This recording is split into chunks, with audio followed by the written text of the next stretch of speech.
the House bill has been certified as urgent. Is that correct, Mr. President? Yes, Your Honor. Yes. Yes, Your Honor.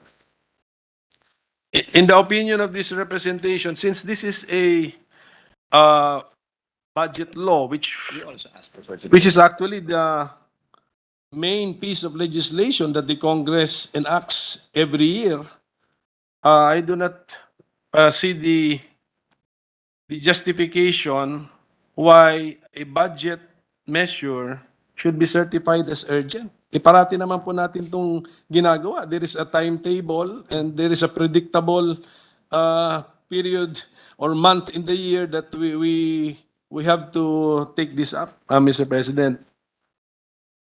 I think the reason is practicality, really. It's to dispense with the required time between second and third reading, Your Honor, under the Constitution. Yes, but that period of time when it comes to the budget is very important. That is the time when we have to see the printed copy of the measure which we have approved on second reading before we vote on it on third reading. So it's a very critical period of time.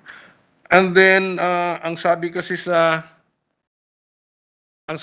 Constitution, no bill, i-cite ko na lang din yung Section 26, Paragraph 2 of Article 6 of our Constitution. No bill passed by either house shall become a law unless it has passed 3 readings on separate days, and printed copies thereof in its final form have been distributed to its members 3 days before its passage, except when the President certifies to the necessity of immediate enactment to meet a public calamity or emergency. Upon the last reading of a bill, no amendment thereto shall be allowed, and the vote thereon shall be taken immediately thereafter, and the yeas and nays entered in the journal. So I will just state my position, Mr. President, that there is no justification for a budget bill to be certified as urgent because it is really a scheduled activity of Congress. And I do not know what public calamity or emergency the President cited in his certification, Mr. President, but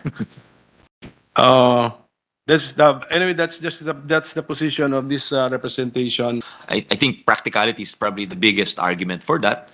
And the emergency, although it is stretching the definition of emergency somewhat, the emergency is not passing the budget on time, Your Honor. But again, I see your point when you say, that it's not, if it's yearly, how can it be an emergency?